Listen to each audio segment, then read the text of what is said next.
Out of Order Gun Rights Podcast, episode 79. Welcome to the Out of Order Podcast, your window into the firearms community, exploring those shaping the future of our rights and protecting our lifestyle, laws, legal cases, activism, and self-defense in a candid and honest podcast for our brothers and sisters in arms. Here's your host, James Kalita.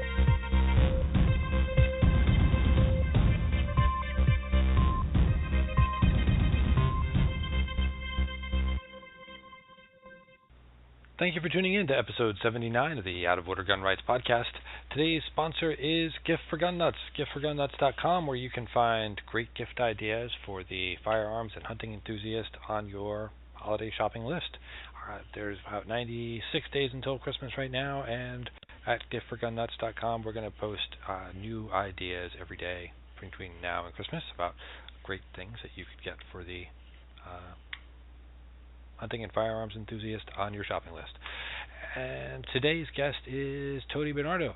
Tony is from the Canada Shooting Sports Association, and now here's Tony. Tony Bernado, welcome to the show. Well, thank you for having me, James. So, Tony, you're with the Canada Shooting Sports Association. Would you tell us a little about that group? Sure. We're Canada's largest firearms advocacy organization. We have 33,000 members coast to coast. We're represented in every province and territory of the country. Wow. All right. Great. And so, what's it like for gun owners in Canada? So if I have my Americans listening, what's it like for you guys up there? Well, it's good and it's bad. We live in a great big country that's mostly empty. We have thousands and thousands of places to shoot. We can have unlimited numbers of guns. We can have unlimited amounts of ammunition virtually. And there's lots of places to hunt and shoot. However, we have some restrictions. They're not quite as tough as California, but they might be as tough as New York. And lots of restrictions on what we can own and what we can't own, but we can own handguns, and we can own semi-automatic rifles and AR-15s, for example. And there's no limit to how many you can have, so it's not that bad. All right. Great. There's a big myth that we were completely and totally disarmed, and it's not even close to true. So.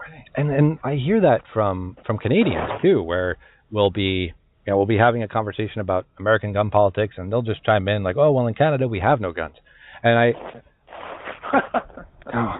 I'm like, somehow that doesn't seem right, because I'm sure I've seen people with SKSs up there. So, yeah. Oh yeah, and see, there's one thing that we can get, by the truckfuls that you can't get in the United States, and that's Chinese manufactured firearms.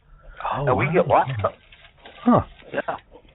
Yeah, so even if we're visiting in the United States and you fill out your Form 6 NIA to bring your firearms into the U.S., any firearm made in China is rejected. So. Oh, wow. You can't even bring them in as a visitor. Huh. That's interesting. All right. Yeah. Now I'm curious what's out there, but all right. There's lots. I mean, there's lots. The Chinese are pretty skilled at making copies of all kinds of things, and some of them are very, very good. All right, I'm going to be Google searching when I hang up. So okay. How did you get involved in this organization? Well, now I guess it would be 30 years ago. I worked straight nights, and I went out to the shooting range one day, and the government had just passed a new gun bill. Back then, and of course not near as restrictive as it is now, but I mean, back then it was, it struck me as being odd. I went out to the shooting range, and I looked around at the people that were on the range, and these were all my friends. And I just realized, like the light bulb came on, that the government wasn't legislating laws against criminals. They were legislating against people that I knew and cared about, and I knew them to be good people. And I couldn't figure out why the government would want to do things to harm these people. And I got mad. I got really, really mad. And then I got involved. And I became very political. And the next thing I knew, I was on the board of directors, and we decided to set up some lobby type operations. And they asked me to put the plan together, and I put the plan together, and it got accepted. And they said, "Okay, well, who should run this?" And everybody pointed at me. That'll teach me to go to the washroom. Right. That's it. Somebody oughta, and that somebody always ends up being you, right? That's right. And so I was reading. Go ahead. Sorry. No, it's okay. Go ahead. That you've testified in front of the UN 6 times. Yep. That's gotta. As I imagine doing that, I feel like I would think I was like going into the lion's den. What is that experience like? It's a lot like having dental work. Well, and in many ways, it's a lot like watching wallpaper peel in 6 official languages. It's deadly boring, but there's always this bad undercurrent there. The UN is not a nice place. It's not a place that's friendly to democracies. It's not friendly to freedom. The New World Order is alive and well, and it's living in the United Nations. And the only good thing is that they're so inefficient, they would have a hard time organizing lunch. Okay. That's the saving grace, They simply can't do anything right. So the saving grace is their incompetence.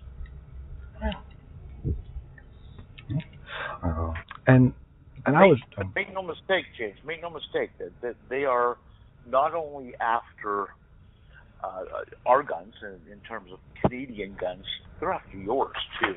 As a matter of fact, many of the UN anti-gun initiatives have been aimed at surrounding the United States and, of course, by corollary, Canada, in terms of isolating the U.S., in terms of bringing international pressure to bear, particularly on the Second Amendment. They hate that. They just absolutely hate that. And anybody who thinks that there isn't an international conspiracy against the Second Amendment, well, they've never worked at the UN. So there you go. All right. So I was reading, something you had written that in Canada the burden of, I don't think you saved it, I'm probably paraphrasing, but the burden of proof is reversed. If you buy a firearm, you're committing a crime, and it's only through exemption that you're allowed to have them? That is correct, yes. How the legislation reads in a nutshell is that all possession of all firearms in Canada is a criminal offense. And if you apply and receive this permit, you have the permission to break the King's laws. There it is, right there. That simple. Wow. And so where was the tipping point? Because I'm sure at some point in Canadian history, because it was based on British common law, so you guys had the right to bear arms uninfringed, but where was the tipping point? When did it all change? I would think that the time it changed was the introduction of Bill C-68, which was 2003. In 2003, they basically kicked your rights under the bus, and they said you have to have a firearms license in order to possess a firearm. Prior to that, they had a document called the Firearms Acquisition Certificate, which was a certificate that you needed to acquire firearms. The license now is to acquire and possess. Oh, I see. Okay. Without that license, you have no rights of possession. There's some interesting factors in this too. There's a thing called right by law. Now the government sets up these tests that an individual must pass. First of all, there's the Canada Firearms Safety Course, non-restricted. Then you have to get your restricted. That's to purchase a handgun or an AR or something like that. And you pass that. Then you have your background checks, and you have to provide references as well, and they check those, and they confirm with your spouse that you've made application, blah, blah, blah, and on it goes. And when you pass all those tests, then the government has to give you the license. You have a right by law because of the tests that they've set up in order to do this. However, they have the ability to remove the license for any good and sufficient reason. And who decides if it's a good and sufficient reason? They do. Yeah. Yep. That's simple, right? Yeah, and I guess it's not really until for a lot of people, it's not really until they're on the receiving end of it that they realize that all the gun control is just, one at a time, taking guns away from, individuals and groups of people. Yep. And yeah. The Canadian government has been actually very, very skilled at this. Rather than using the brute force approach, which is give us your guns right now, that you see, if you do that, then they have to compensate you for that, because under British common law, they can't just take your property. But what they do is they grandfather the individual. And then they make it so that when you pass away, any firearms that you have grandfathered to you, for example, they have a section called 12.6 handguns. 12.6 handguns are short barrel handguns, 25 and 32 caliber. And they're considered prohibited under the law. But they didn't take them away. They made them prohibited so no new ones can come in the country. But they grandfathered all the existing owners. And as each owner dies, their estate can sell them to other 12.6 grandfathered gun owners, or you can turn them in for destruction. So eventually, there's only going to be one 12.6 handgun grandfathered owner left alive. Right. Then when I die, the government gets them all. Yeah. Right. Yeah, and you can transfer them to another registered owner, but not to your descendants. So you can't. Yeah, that's correct. Now Yeah. they did make one exemption in that. The Canadian Firearms Act is very convoluted. It's 144 pages long. Wow. None of which deals with criminal use. All of it is civilian bureaucratic. And one of the exemptions they made was any firearm manufactured prior to 1946, you can leave to your descendants as an heirloom. This was to accommodate all the war souvenirs. Ah, I see. Okay. Yep. Right. So, because they realized that most people weren't going to, hand over Grandpa's gun. The one he took from that SS officer in World War II at great personal risk and brought home as a souvenir. Right. They're not giving that up. They're not taking that to the police and saying, "Here, burn it." Right. Yeah. No. Absolutely. So now we've had some huge successes. Okay, so I don't want to make all this sound like it's just doom and gloom. Like, for example, the gun registry in Canada was set up so that the government could take guns. It's been said many, many times that the only purpose any government has to register anything is to tax it or to take it. And since our government never showed the slightest inclination to tax firearms, you can only assume that they're going to take them at some point in time.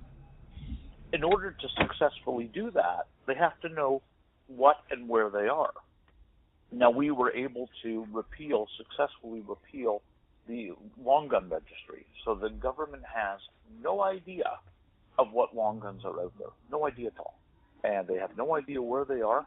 And, when people burn their old registration certificates, even if the government did keep clandestine lists, well, those lists are now many, many years out of date. And of course, if I want to sell a long gun to another licensed owner, there is no paperwork between us in a transaction. I just need to see the person's firearms license and verify it's valid, and here's your gun. Wow. Nice. That is. Yeah. I would love for us to repeal our Brady law. I was very amazed that you guys were able to get that repealed. Yeah, we did, and it's been hugely successful. And of course, the most fun thing with us is when we repealed the long gun registry and freed up literally millions and millions of firearms out of the registry system. Guess what happened? Nothing. Exactly. Right. Nothing. Yeah. The sun rose, the sun set, the next day went on. We didn't get hit by an asteroid. Nothing happened at all. Right. Crime rates continued to drop. Murder rates with firearms continue to drop. See, we've been experiencing the same drop in murders that the United States has been experiencing for decades too, and for exactly the same reasons. And the reasons, of course, have nothing to do with these silly gun control projects the government's foist on us. The reasons have to do with an aging demographic. The baby boom generation, making up like 50% of the population, is getting old. And the older they get, the less violent crimes they commit. Sure. Yeah. Yeah. Yeah. And now you see we've got a situation in Canada where we're starting to get the prevalence of gangs coming into the country. Primarily, drug gangs that have filtered up from Central America through the U.S., and now they're staking out turf in Canada. But we're also getting First Nations gangs that are committing crimes. And fully 50% of our gun murders, 50% of them are gang-related. Wow. Yeah, but that said, Canada has very few gun murders. Very, very few. It's a very safe place. Yeah. So speaking of safety, how is self-defense handled in Canada? Do you have a right to use your firearm for self-defense? Is there even a presumption that you have the right to self-defense still existing? Totally. Okay. Totally. Self-defense is part of British common law. In the last government, the Harper government, they realized after a couple of situations happened, we had a member of ours that somebody tried to murder by throwing firebombs through his house. He grabbed his .357 Magnum and fired a warning shot in their direction, and they fled. And he put the fires out himself. It took 35 minutes for 911 to arrive. Wow. And, and when they got there, he was outside in his underwear with a garden hose putting out the fire in his house. And then successfully did, and his .357 Magnum was still loaded and still beside him within arm's reach, as you might imagine. Right. And and anyway, they charged him with careless use of a firearm. Wow. But the beautiful thing was the entire thing was captured on closed-circuit television. He had a movie of the whole incident happening. And even with audio and the bad guys, 3 bad guys wearing masks, throwing firebombs through his window and screaming, "Today is your day to die." And he defends himself. Yep. This sounds pretty cut and dry, doesn't it? It does. Yeah. Yeah, but our Crown prosecutor decided that no, this was going to be a gun offense, so here we go into the ringer. And $60,000 later, the gentleman was completely acquitted of all charges. He was even given back his gun. Wow. So that was one case. Yeah. And we had another case that we had a gentleman who owned a small variety store, a convenience store in Toronto, and he had this shoplifter, and the shoplifter was coming in like twice a week and stealing stuff, and they knew it, and they managed to catch him in the act. They caught him red-handed. So they took him, and they tied his hands together with duct tape. They put him in the back of a locked van and phoned the police that we got him. And the police came and charged him with forcible confinement. Oof. Wow. When these 2 cases happened, the Harper government realized, hey, there's something seriously wrong in the system where these guys would get charged. Well, they passed the first self-defense law in Canada's history. And when this happened, they recognized the fact that self-defense is a common law right, and that it's not only that, it's a natural right. All living things share this right. And they realized that what was happening was the law was so convoluted because over the centuries it's been cast into so many different areas of the criminal code and nothing related. So they took it all and they put it in one big pile so that you can read it and understand it. Canadians have the right to self-defense? Absolutely, totally. This is not anything to do with firearms. This has to do with self-defense. The tool that you use is not relevant. Make sense? It does, yeah.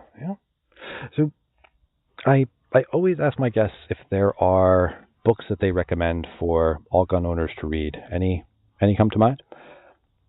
Oh my goodness, there's been so many.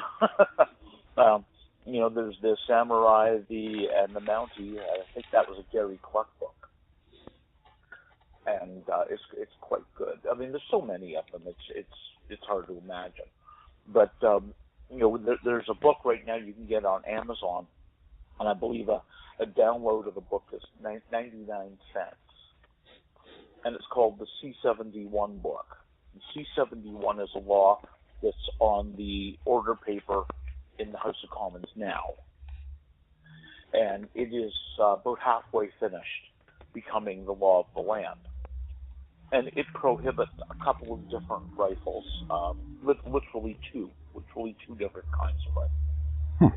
Not whole categories, but specific guns. And it passes a whole bunch of ridiculous bureaucratic paperwork under the guise of trying to affect gang crime. Oh. And when you read it in that context, it looks like it's one of the Far Side cartoons. Right, yeah. They'll stop carrying those two guns and everything will be fine. Yeah, that's right. Yeah. Wow. All right, great. Well, I will link to both of those on the show notes page. Where can folks find more about the Canada Shooting Sports Association? Well, you can go to our website, which is www.CSSA-CILA. That's Canadian Institute for Legislative Action. And that's .org. Oh, okay. Great. Excellent. I'll link to that. Lots of stuff there, and people can subscribe to our newsletter for free, and it comes out once a week. It's about 18 pages long.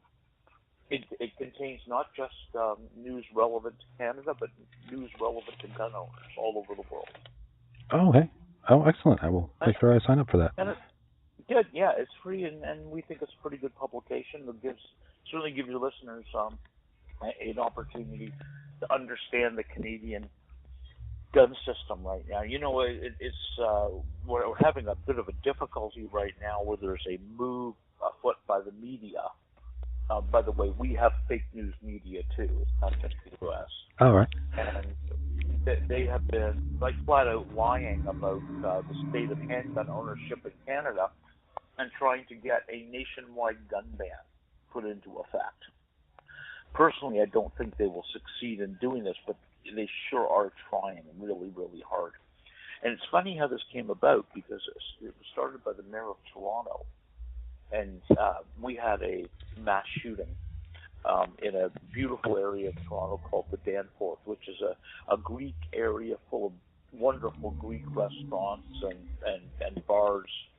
And they have a street festival every year. And this bad man came through with a 40 cal handgun and started shooting people and killed two young ladies, beautiful young ladies. But there ended up that there was a whole lot of stink involved with this because when they pushed a little bit hard, this guy had all kinds of links to Islamic terror. And they tossed his apartment and they found a, quote, assault rifle and 7 prohibited. They won't say what the assault rifle is, but you wouldn't want to bet me that it's an AK, right? Right. Yep. Yeah.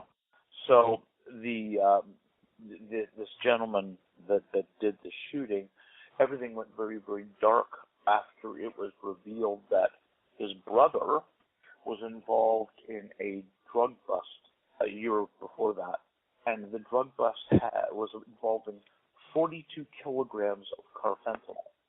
The carfentanil is used by drug dealers to sweeten their drugs. So if they want to make their cocaine a little bit stronger, they use carfentanil.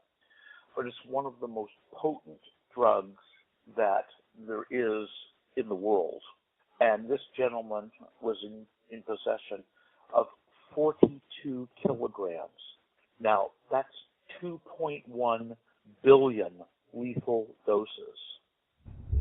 That's an incredible quantity. Wow. Yeah. What does a drug dealer do with $107 million of a drug he can't sell? I have no idea. That would Exactly. Well, actually, if you think about it, you probably do have an idea, especially since the stuff is water soluble, odorless, and tasteless. Oh, okay. So you have the potential recipe here for a terrorist attack that makes 9/11 look like a walk through a kindergarten class. Yeah. Yeah, 2.1 billion lethal doses. Well, the government clamped the lid shut on this case. They got court ordered to steal all the information, and there hasn't been anything published about this guy in weeks and weeks. It's just gone completely dark. And that's when the mayor of Toronto started screaming for a ban on handguns in order to deflect the issue away from the terrorism issue that was really prevalent. Wow. Yeah, and we see the stuff. Yeah, same things down here. Yeah, they talk about guns, but don't talk about the issues or the causes. Yeah. Right. Yeah. No different. No different. We have the same issues the same way. Well, Tony, I thank you so much for being on the show. Any parting words for our listeners? Don't give up the fight. You know, the fight is on your doorstep right now, just like it's on ours. There are a lot of bad people out there that want to take away your firearms, and when they take away your firearms, they also take away your freedom. So don't let them do that. Thanks again for tuning in to episode 79 of the Out of Order Gun Rights Podcast. Show notes page for today's episode is outoforderjameskalita.com/79. Thanks for tuning in. We'll see you next time.